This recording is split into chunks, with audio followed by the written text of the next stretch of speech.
Bonjour à tous et bienvenue sur la chaîne Wrestling Love. On se retrouve aujourd'hui pour une toute nouvelle vidéo. Alors, dans cette nouvelle vidéo, on va parler du dernier show de TJP, donc Tokyo Joshi Pro Wrestling, qui a effectué son dernier Korakuen Hall le 25 novembre, donc c'était jeudi. Show que j'ai malheureusement pas pu regarder en live, parce que j'avais déjà le show du 23 à rattraper avant, et que j'ai regardé le plus rapidement possible. Alors malheureusement, le show était pas disponible en commentaire japonais, j'ai que trouvé des commentaires anglais pour le show All Rise 21, donc qui est le show en question que je vais reviewer juste après. Mais le show m'a hypé beaucoup. Franchement, vu la carte, déjà, je pense que c'est compréhensible. Les deux matchs de titre, Hikari no Ami Watanabe et Magical Sugar Rabbits contre Makito et Miyu Yamashita, forcément m'a hypé énormément. Rikata Tsumiyuki Arai, c'est pareil.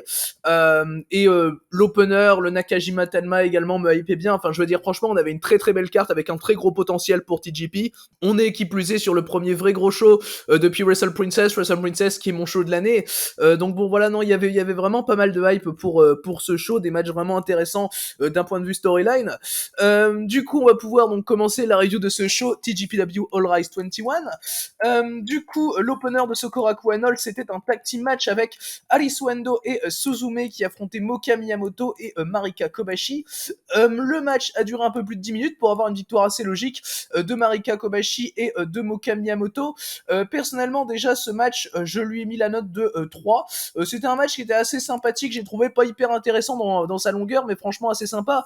J'ai beaucoup aimé les échanges entre Aris Wendo et Marika Kobashi, qui étaient à mes yeux très clairement les meilleurs échanges du match. Aris Wendo, à un moment dans le match, a failli battre d'ailleurs Marika Kobashi avec une soumission, une espèce de camel clutch que j'ai trouvé vraiment bien, que Aris Wendo fait habituellement d'ailleurs. Il y a des moments où je me disais, bon, vu qu'on est dans un Korakuen, il y a peut-être moyen qu'Aris Wendo prenne sa première victoire chez TJP.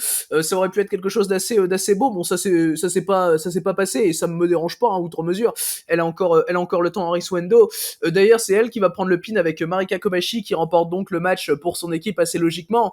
Le match était vraiment sympa. Les combinaisons entre Arisu et Suzume sont vraiment cool. C'est une équipe que j'aime beaucoup personnellement et que j'ai hâte de voir évoluer. Endo et Suzume, franchement, si je pouvais les voir assez rapidement dans un match de titre Princess Tag, un petit match, ça pourrait être vraiment intéressant, je trouve. Après, faudrait qu'elles prennent du momentum en tag, ce qui est pour l'instant pas vraiment le cas. Mais là, oui, on avait un bon petit match tag pour ouvrir la carte, comme j'ai dit.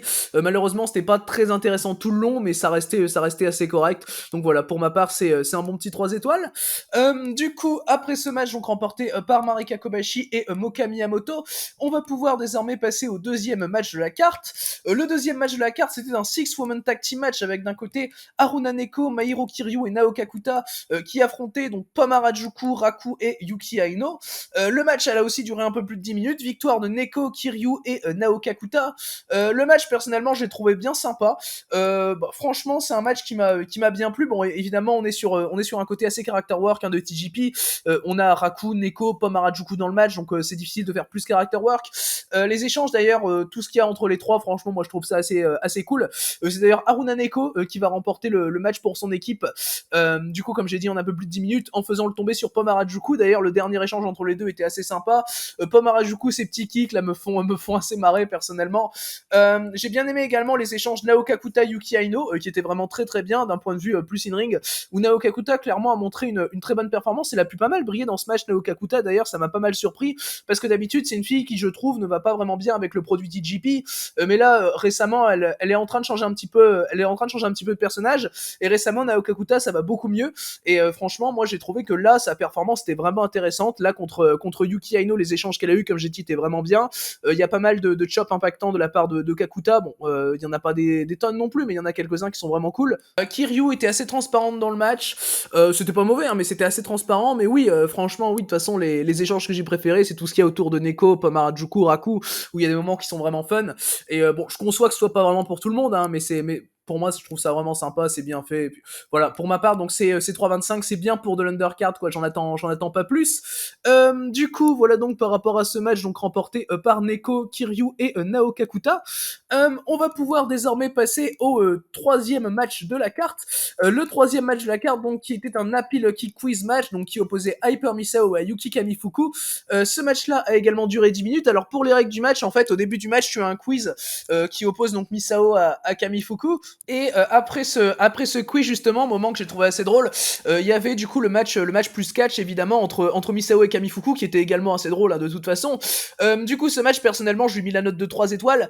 Je l'ai trouvé vraiment sympa, la partie quiz est assez fun où t'as Kamifuku qui est assez arrogante, enfin voilà, et t'as Misao qui est qui est assez drôle mais un peu perdu au début du quiz. Enfin c'est assez drôle personnellement j'ai trouvé. Il y a pas grand chose à raconter sur cette partie là du match, mais j'ai trouvé ça assez sympa.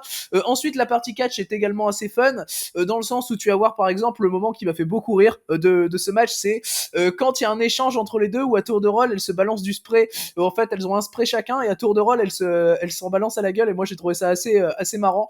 T'as toujours ces spots là de toute façon avec Hyper Misao et là avec Kamifuku qui jouait le jeu avec son spray de son côté. Personnellement ça m'a fait marrer. Kamifuku remporte le match que j'ai trouvé assez logique personnellement. Alors Misao a pas vraiment été bien bouclé dans le match mais bon après c'est pas dérangeant vu le type de match. C'était clairement un match qui était là enfin voilà pour reposer un petit peu. Enfin c'était vraiment moi j'ai trouvé que c'était un match assez sympa dans ce qu'il faisait et Kamifuku prend la victoire donc voilà de toute façon peu importe qui avait pris la victoire ici ça m'aurait pas dérangé très clairement il y avait des manières de tourner la chose de différentes manières donc voilà pour ma part c'est un 3 étoiles voilà c'est bien fait c'est grand sans plus hein, mais j'ai trouvé ça bien fait à titre personnel donc voilà 3 étoiles c'est peut-être le moins bon match du show d'ailleurs mais ça restait correct du coup voilà donc par rapport à ce match on va désormais pouvoir passer donc au quatrième des 7 matchs du show. Le quatrième match du show, c'était un singles match qui opposait Nodoka Tenma à Shoko Nakajima. Et du coup 16 minutes de match pour voir la victoire de Shoko Nakajima qui personnellement m'a un peu surpris parce que je m'attendais quand même à voir Nodoka Tenma créer la surprise sachant que Nodoka Tenma venait de remporter le 5 contre 5 de TGP It's Time to Go qui est un super match d'ailleurs auquel j'ai mis 4. J'ai pas pu faire la review de ce show mais allez voir le main event du show du 20 de TGP qui était un excellent match, un des meilleurs matchs du mois d'ailleurs et du coup ouais c'était Tenma qui l'avait remporté un peu par surprise. Du coup je me suis dit ouais il y a un truc à faire avec Tenma, la pousser un petit peu pour qu'elle ait un petit title shot tu vois, genre pas un truc très important mais quand même mais non Shoko Nakajima a quand même remporté le match qui en soi va bien avec la hiérarchie du booking TGP hein, y a aucun problème avec ça. C'était 16 minutes que j'ai trouvé assez intéressantes à titre personnel. Shoko et Tenma ont quand même montré une bonne alchimie. La victoire de Shoko a été plutôt bien amenée j'ai trouvé, une souplex qui était très bien portée. Enfin voilà les échanges qu'on a pu avoir avant entre les deux étaient vraiment bien. T'as Tenma qui joue bien son rôle de powerhouse, c'est pas très très impactant je trouve l'offense de Nodoka Tenma mais ça passe quand même à mes yeux. Nakajima bon voilà comme d'habitude super perf très fluide, enfin voilà, il y a rien d'incroyable dans ce match, il y a pas un grand storytelling dans tous les cas à amener entre les deux, mais personnellement j'ai vraiment trouvé vraiment ça sympa, enfin dans le sens où bah déjà c'est un match de Shoko, Tenma je commence quand même à accrocher de plus en plus à titre personnel, donc de ce côté-là moi je trouve ça vraiment bien. Après bon oui, il y a rien de vraiment fantastique, on est sur vraiment la transition entre les matchs pas importants et les matchs qui sont déjà plus importants. D'ailleurs, je crois que Tenma avait en plus de ça, dans le 5 contre 5 de It's Time to Go, battu Shoko Nakajima pour remporter la victoire. Donc voir Shoko Nakajima prendre sa revanche, c'est pas si logique que c'est pas si logique que ça. Donc voilà, pour ma part, c'est un 3-25, c'est un match qui est bien fait, rien d'incroyable outre mesure. Mais bon voilà, on n'allait pas avoir un mauvais match dans ce cas-là. Du coup, voilà donc par rapport à ce match donc remporté par Shoko Nakajima en un peu plus de 16 minutes. D'ailleurs, c'était peut-être un poil trop long. Du coup, on va désormais pouvoir passer au cinquième match du show. Le cinquième match du show, c'était un autre singles match qui opposait cette fois Yuki Arai à Rika Tatsumi. Le match a duré un peu moins de 14 minutes. Il a vu la victoire assez logique hein, de Rika Tatsumi, donc ancienne championne Princess of Princess. À ce match, personnellement, j'ai mis la note de 3,75 et j'étais vraiment pas loin du 4. C'était vraiment un super match donc entre Tatsumi et Arai d'ailleurs qui montre bien que Yuki Arai est une sérieuse candidate pour être rookie de l'année, hein, très clairement. Ou tout du moins dans le Joshi, elle est vraiment en compétition avec Aris Wendo. Mais au final, ouais, Yuki Arai est très très haute dans mon estime, sachant que pour moi, elle a fait vraiment des meilleurs matchs qu'Aris Wendo, même en ayant commencé genre 5 mois plus tard. Parce que Aris Wendo commence à Tokyo Joshi Pro 21 et Yuki Arai commence à Yes Wonderland, il me semble, dans un tag avec Makito. Mais ce match-là, oui, c'était vraiment 14 minutes de bonheur. Rika Tatsumi va bosser la jambe de Yuki Arai de son côté. Un très très bon legwork de Rika Tatsumi, c'est assez habituel avec elle, mais c'est toujours hyper bien fait. Des spots qui sont vraiment très bien, comme un dropkick par exemple sur la jambe de Yuki Arai en l'ayant coincé dans le coin. Des Dragon Screw qui sont vraiment très bien exécutés. Enfin bref, Rika Tatsumi est vraiment une catcheuse assez passionnante dans son legwork, toujours hyper agréable à voir. Et en face de ça, bah, Yuki Arai en termes de selling, je trouve qu'elle arrive à t'investir d'une manière vraiment, enfin, c'est pas comme les autres finalement. Yuki Arai est vraiment vraiment excellente dans ce qu'elle fait. Pour quelqu'un qui a genre 6 mois d'expérience, moi je trouve ça vraiment impressionnant. Enfin, elle a tout juste 6 mois d'expérience et la meuf te tape des matchs, des perfs comme ça. On s'en rappelle du tag à Wrestle Princess où la meuf était ressortie vraiment en star du match et j'avais mis 4,25 d'ailleurs. C'était un tag avec Aja Kong, Moka, Miyu Watanabe et le match était excellent. Et celui-là encore est vraiment excellent. Rika Tatsumi y est évidemment pour beaucoup. C'est une catcheuse qui est exceptionnelle. De toute façon, Rika Tatsumi, une des meilleures catcheuses dans le Joshi cette année, c'est assez clair. Et si elle avait eu le titre plus longtemps, le titre Princess of Princess, ce serait clairement la catcheuse de l'année en termes de Joshi. Non, oui, pour revenir vraiment au legwork de Tatsumi, c'était super bien fait. Et Yuki Arai est excellente dans son rôle. Évidemment, l'offense que va avoir Yuki Arai a d'autant plus m'investit d'autant plus avec tout le legwork de Tatsumi autour. Donc non, oui, c'est un match qui est super bien booké à mes yeux. C'est un 3,75 et vraiment pas loin du 4. C'est d'ailleurs mon deuxième match préféré du show pour vous dire. Donc c'était mieux qu'un des 2 matchs de championnat. Donc ça c'est quand même assez fort. Mais oui, Tatsumi Arai, super match. Il y a aucun doute là-dessus. Et puis les 2 catcheuses en soi c'est pas vraiment étonnant. Et puis l'année que fait Rika Tatsumi en soi c'est pas vraiment étonnant. Donc bon voilà, Yuki Arai qui continue donc d'être une des meilleures rookies de l'année, très clairement comme j'ai dit. Et du coup, une victoire assez logique donc de Rika Tatsumi. Du coup, voilà donc par rapport à ce match, on va désormais pouvoir passer donc aux 2 matchs de championnat qu'on avait lors de ce show TGPW All Rise 21. Du coup, à commencer donc par le pre-main event qui était le match de championnat international Princess. Hikari Noa défendait son titre contre Miyu Watanabe, donc coéquipière dans les Up Girls, donc sachant que le groupe c'est Hikari Noa, Raku, Miyu Watanabe, celles qui font les incroyables concerts de début de show que je ne loupe jamais. Et du coup, Hikari Noa a remporté ce match en un peu moins de 12 minutes. Alors le match était vraiment très très bon. J'ai mis 3,75 comme au Rika Tatsumi contre Yuki Arai. Et mais je préfère quand même de peu le Rika Tatsumi Yuki Arai. Celui-là se rapproche pas trop du 4 non plus. Noa et Watanabe ont très clairement une super alchimie. De toute façon, elles forment une partie des Up Girls. Enfin, je veux dire, bon, voilà, ensemble, tu sens qu'il y a quand même une certaine alchimie. Enfin, les contres qu'elles vont se distribuer, toutes les deux sont vraiment super, j'ai trouvé. Notamment un moment sur le finish de Miyu Watanabe qui va donc être contré par Hikari Noa, ça j'ai trouvé ça super personnellement. Les deux, comme j'ai dit, ont vraiment une super alchimie, vont bien s'entendre dans le ring, l'action est vraiment fluide. Hikari Noa te sort une nouvelle super bonne perf, dans le sens où finalement, elle fait une très grosse année également, Hikari Noa. Miyu Watanabe de son côté également, et je pense pas qu'elle avait vraiment besoin de choper le titre International Princess ici. Le booking était pour moi le bon. Hikari Noa a donc battu dans son règne ses 2 coéquipières de Up Girls. Elle avait battu Raku en deuxième défense. C'était lors du show. Comment s'appelait le show déjà? C'était le show du 10 juillet, me semble, mais j'ai plus le nom du show, désolé. Et là donc elle bat Miyu Watanabe donc à All Rise. C'était Don't Miss the Signs, le show du 10 juillet, voilà. Je viens de m'en rappeler. Je pense que c'était un show au KFC Hall.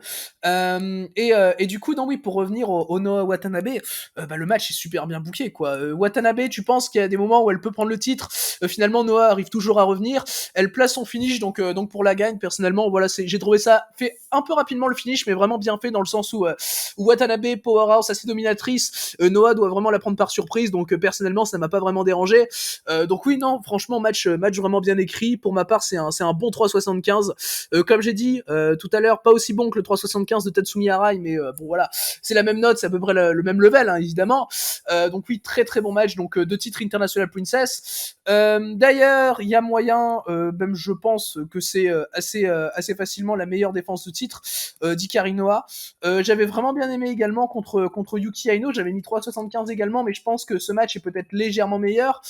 Par rapport du coup à la prochaine challengeuse d'Hikari Noa, alors on la connaît pas encore, il y a personne qui est venu la challenger, mais sa prochaine challengeuse sera déterminée lors d'une Delayed Entry Battle Royale, donc qui se déroulera le 4 décembre prochain lors d'un show TGP, et du coup sa prochaine challengeuse, je pense que ce sera pour Tokyo Joshi Pro 22, si je ne dis pas de bêtises. Donc voilà, ça a été annoncé sur le Twitter de TGP, et personnellement je suis quand même bien hype par ça. Il y a moyen que ce soit Nodoka Tenma qui serait la prochaine challengeuse d'Hikari Noa. Je verrais bien soit Nodoka Tenma, soit Suzume. Je pense que ça pourrait être vraiment intéressant de voir Suzume challenger Hikari Noa. Bon, c'est clair que ce sera pas Naoka Kuta dans le sens où les deux s'affrontent déjà dans un match 1 contre 1 lors du prochain show Inspiration, donc qui se déroulera, il me semble, le 1er décembre. Donc oui, si c'est pas Kakuta, je vois bien soit Suzume, soit Nodoka Tenma parce qu'elle a gagné récemment le 5 contre 5 de It's Time to Go, et Suzume parce qu'elle a quand même besoin d'un peu de momentum, et donc la voir gagner la Battle Royale pour aller challenger Hikari Noa, je pense que ça pourrait être vraiment intéressant. Du coup, voilà donc par rapport au futur donc du titre International Princess et du règne d'Hikari Noa. On va pouvoir désormais passer donc au main event de ce show. Le main event du show, c'était un match pour les championnats Princess Tag Team. Donc il opposait les Magical Sugar Rabbits, donc Mizuki et Yuka Sakazaki, qui faisaient donc leur première défense de titre Princess Tag qu'elles ont remporté à Wrestle Princess 2. Et cette défense de titre se faisait contre Maki Ito et l'actuelle championne Princess of Princess, Miyu Yamashita. Donc Miyu Yamashita et Maki Ito qui sortent à mes yeux du match de l'année, donc qui était le 9 octobre, et qui derrière se reconstruisent en équipe pour donc aller challenger les Magical Sugar Rabbits. C'est un match qui personnellement me hypait beaucoup au vu des échanges qu'on pouvait avoir entre les différentes catchers. C'était un match qui était absolument excellent. Personnellement, j'ai mis la note de 4 étoiles. Là, j'ai pas pu faire autrement que lâcher le 4, et encore, j'étais vraiment pas loin du 4,25 pour ce match. Et donc, comme vous l'aurez compris, le meilleur match du show. J'ai trouvé les échanges entre Mizuki et Makito excellents. Enfin, surtout que t'as Makito qui venait d'enfin battre Mizuki en demi-finale de la Tokyo Princess Cup. T'as tout un passé entre les deux, qui fait que bah voilà, t'avais Mizuki qui était dans la Ito Respect Army. Ensuite, on a également eu des super échanges entre Miyu Yamashita et Yuka Sakazaki, deux filles qui dans tous les cas se connaissent bien, qui sont les deux aces de TJP, qui également placent pas mal de contres assez intéressants. Le match va vraiment monter crescendo, mais va vraiment très bien monter. Les moments franchement entre Ito et Yamashita, où Ito appelle à l'aide à Yamashita et tout, moi je trouve ça vraiment super. C'est toujours vraiment cool la manière dont c'est fait. Ito, c'est une catcheuse qui transmet assez facilement de l'émotion, donc bon, ça passe facilement avec moi en tous les cas. Et oui, de toute façon, son teamwork avec Miyu Yamashita est vraiment super.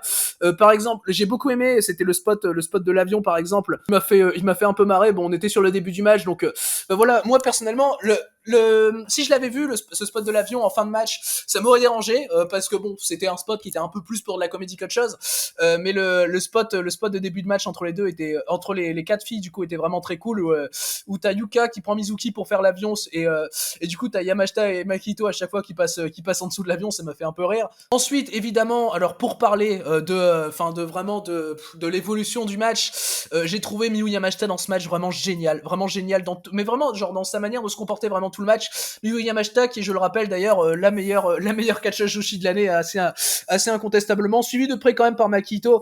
Makito qui fait une super perf dans le match avec tous les échanges qu'elle peut avoir avec Mizuki, où les deux filles vont vraiment bien se battre. T'as le double headbutt avec Ito et Yamashita, qui est un spot qui est vraiment super.